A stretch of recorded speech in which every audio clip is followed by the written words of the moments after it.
जय श्री राम छात्रों। देखिए आज मैं आपको द्विघात समीकरण पढ़ाऊंगा। अब सबसे पहले ये समझें कि द्विघात समीकरण होता क्या है। उसके लिए हम जानते हैं कि जो आपका दो घात का बहुपद होता है ना, दो घातीय बहुपद, ये होता क्या बेटा कि जैसे हमने एक चर x लिया, x के दो घात में कि x² प्लस x प्लस 2, या फिर एक प्रकार का बहुपद है जिसकी घात क्या है, दो है। किसी बहुपद में जो अधिकतम घात होती है वह उस बहुपद की अधिकतम घात कहलाती है। अब जरा यह देखेंगे कि इस बहुपद में x का वह मान जिसको रखने पर पूरा बहुपद शून्य हो जाए, वह बहुपद के संदर्भ में शून्य कहलाता है। शून्य क्या होता है? शून्य, तो शून्य के लिए मैंने बताया कि x का वह मान जिसके लिए बहुपद का मान शून्य हो जाता है,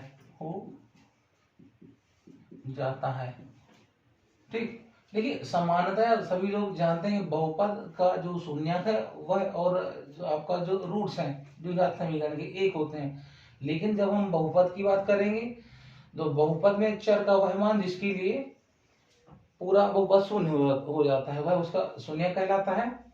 और चर में यहाँ पर जैसे x है, x का कोई एक ऐसा मान रख दूं जिससे पूरा क्या हो जाए, शून्य हो जाए, तो वह उस बहुपद का शून्य कहलाएगा। लेकिन अगर यही बहुपद जो आपका लिखा है x² प्लस x बराबर 0 दिया हुआ है, यदि ये किस रूप को ऐसे हो जाए बेटा, किस रूप को हो जाए, यदि ऐसे हो जाए कि x² plus x plus 2 equal to 0, ठीक, तो जब ये शून्य के बराबर दिया है तो यह आपका कहलाएगा द्विघात बहुपद। क्या होगा? दो घात बहुपद। अब ये बन गया आपका द्विघात समीकरण, ये बना द्विघात समीकरण। अब बेटा रूट्स क्या होते हैं, ठीक, रूट्स होते हैं क्या है कि किसी भी द्विघात समीकरण में x के वह मान, x के चर लिया मैंने यहाँ पर, तो किसी भी द्विघात समीकरण में चर का वह मान जिसको रखने पर पूरा समीकरण शून्य के बराबर हो जाए वह वहां पर आपका रूट्स कहलाएंगे। मूल कहते हैं हिंदी में। तो इसमें शून्यक और मूल में मेन अंतर पता चल गया कि शून्यक होते हैं आपके बहुपद में और मूल होते हैं आपके समीकरण में। द्विघात बहुपद है ये और ये आपका द्विघात समीकरण है। यह है कि द्विघात समीकरण में x कोई भी चर हो सकता है, चर का वह मान जिसके लिए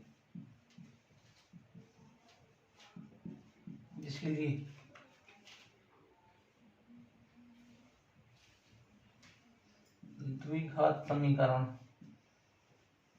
बराबर शून्य हो, ठीक। तो ये होता है मूल आपका और ये होता है शून्य, इसको जीरोस कहते हैं और ये होता है आपका रूट्स होते हैं। दोनों में समान अंतर ये है। देखिए हम लोग अब पढ़ेंगे द्विघात समीकरण क्या होता है। इसके लिए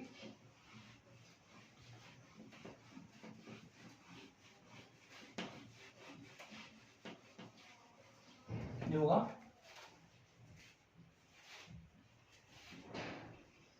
द्विघात समीकरण, इसका मानक रूप क्या होता है, ax² plus bx plus c बराबर 0, जहां a, b, c ये होते हैं रियल नंबर तथा a does not equal to 0, ठीक। ये कंडीशन होती है आपकी द्विघात समीकरण की। a, b, c आपके रियल नंबर है कोई और a का मान कभी भी 0 के बराबर नहीं होगा, ठीक। अच्छा अब देखिए इसको हल करने के तरीके कितने हैं। हल करने के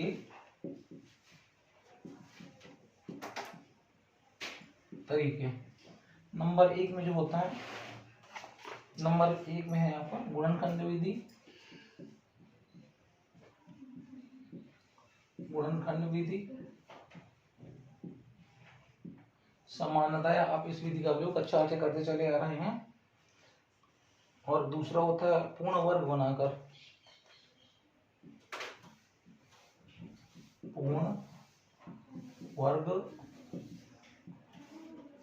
बनाकर। और तीसरा होता है आपका सूत्र द्वारा। सूत्र द्वारा, ठीक। अब सूत्र क्या, श्री धराचार्य सूत्र है। श्री धराचार्य सूत्र द्वारा। अच्छा, अब देखिए क्या करता है इसमें। एक चीज ये ध्यान देंगे इसमें कि गुणनखंड विधि है जैसे, तो गुणनखंड विधि आप लोग पिछली जूनियर कक्षाओं से भी 7 या 8 से भी चालू हो जाता है, तो इसका अध्ययन लगातार आप कर रहे हैं। पूर्ण वर्ग विधि क्या होती है, तो पूर्ण वर्ग विधि द्वारा मैं आपको गुणनखंड करना बता रहा हूँ, ठीक। अब इसमें देखेंगे पूर्ण वर्ग, पूर्ण वर्ग द्वारा गुणनखंड। तो देखिए जैसे आपका समीकरण है, समीकरण ये दिया है मूल समीकरण, तो देखिए यहां से बता दें आपको,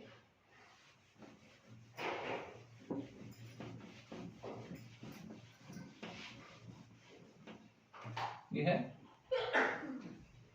पूर्ण वर्ग द्वारा, ठीक।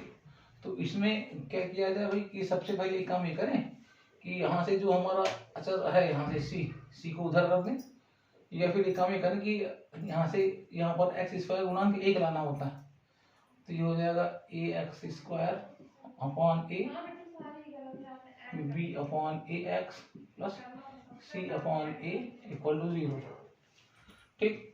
तो ये बनेगा हमारा x square plus b upon a x, और ये जो है सी अपॉन ए, इस पार्ट को मैं माइनस सी अपॉन ए इधर कर देता हूँ, ठीक। अब जो भी मध्य पद है उसका आधा कर दें और दोनों तरफ वर्ग करके जोड़ दें, तो ये हो जाएगा यहाँ से ये हो जाएगा आपका मध्य पद क्या था आपका, ये है, तो इसमें ए का डिवाइड करने पर कितना बना, तो ये हो जाएगा b अपॉन 2a। देखो भाई क्या किया हमने, ये जो x वाला पद है इसका मैंने आधा किया, उसका वर्ग कर दिया, को जोड़ने पर दोनों पक्षों में,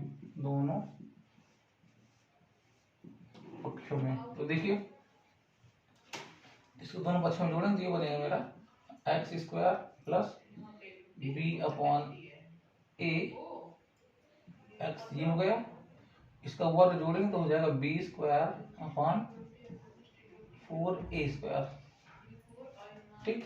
और यहाँ पर B square upon 4a square, क्योंकि दोनों पक्षों में जोड़ना समीकरण है अपना c अपॉन ए हुआ, तो ये बना मेरा x plus b upon 2a का होल स्क्वायर, ठीक।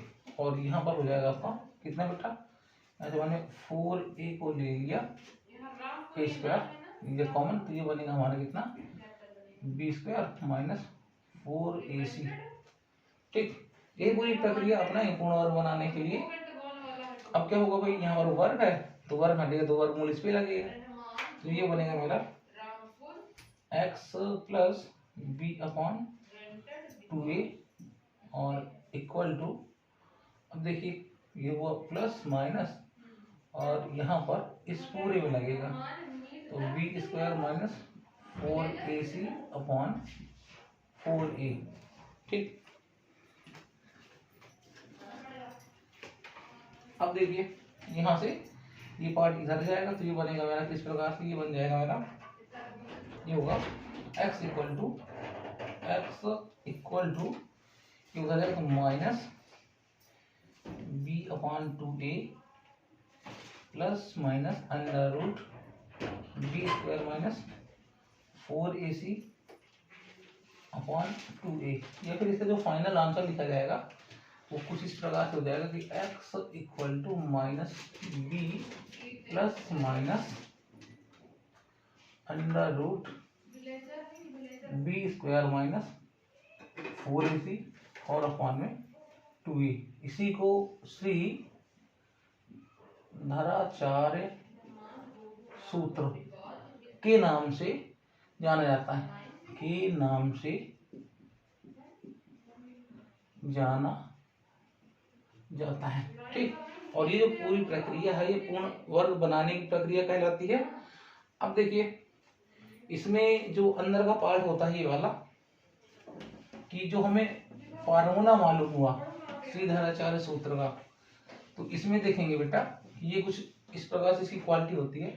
जैसे चूंकि ये x बराबर मुझे मिला minus B plus minus under root B square minus 4ac upon 2a। देखिए इस टॉपिक से संबंधित, सिर्फ इस सूत्र से संबंधित कई प्रकार के प्रश्न बनते, जरा ध्यान देंगे।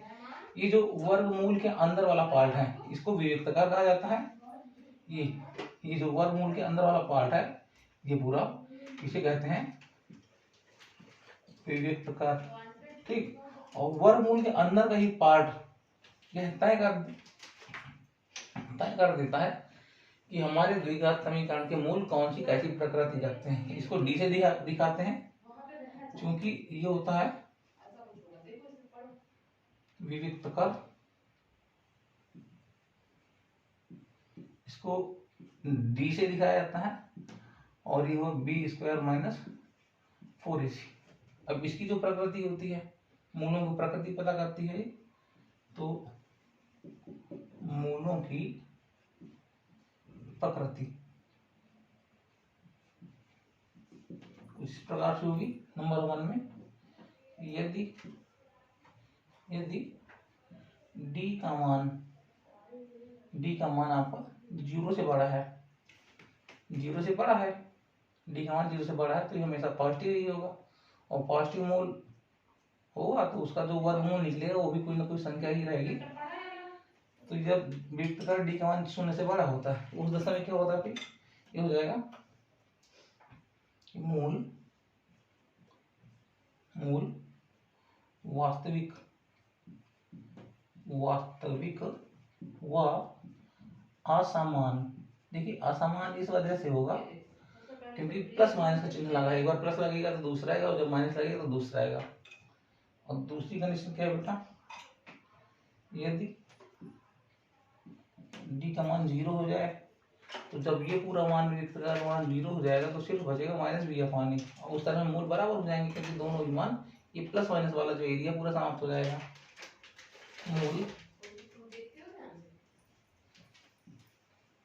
मूल वास्तविक व समान होंगे, वास्तविक भी होंगे भाई, मूल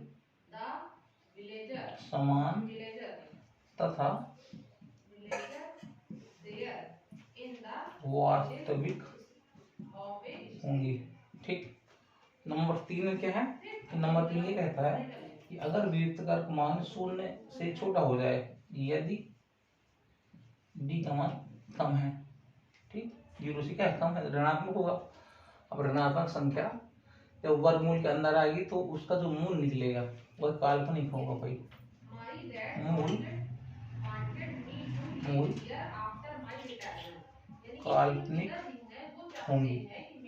तो आपने देखा कि इस प्रकार पहले वीडियो में मैंने आपको द्विघात बहुपद की सहायता से द्विघात समीकरण कैसे बना और शून्य क्या होते हैं जिन्हें हम जीरोस बोले थे, और रूट क्या होते हैं जिन्हें हम मूल कह रहे थे, दोनों में क्या अंतर होता है जरा ध्यान देंगे। एक बार पुनः बता दूं कि शून्य हमेशा द्विघात बहुपद में होते हैं, बहुपद में द्विघात बहुपद हो, 3 घात बहुपद, जितने भी घात का बहुपद होगा उसके हल आपके शून्य कहलाते हैं।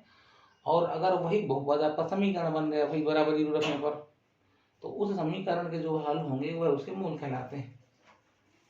और जिस भी समीकरण में जितने घात हुई वह उसकी अधिकतम मूलों की संख्या होती है। तो यहाँ से आपको ये मैंने आपको बता दिया। तो देखिए इस पर आधारित बोर्ड परीक्षा में प्रश्न निश्चित रूप से पूछे जाते हैं। तरफ विशेष ध्यान देंगे और इनका जो अनुप्रयोग है वो मैं आपको अगली वीडियो में बताता हूँ। तो लगातार नए वीडियोस अपने विषय से संबंधित प्राप्त करने के लिए वीडियो को लाइक करें और चैनल को सब्सक्राइब करें ताकि आपको समय पर नई जानकारी नया वीडियो मिल जाए।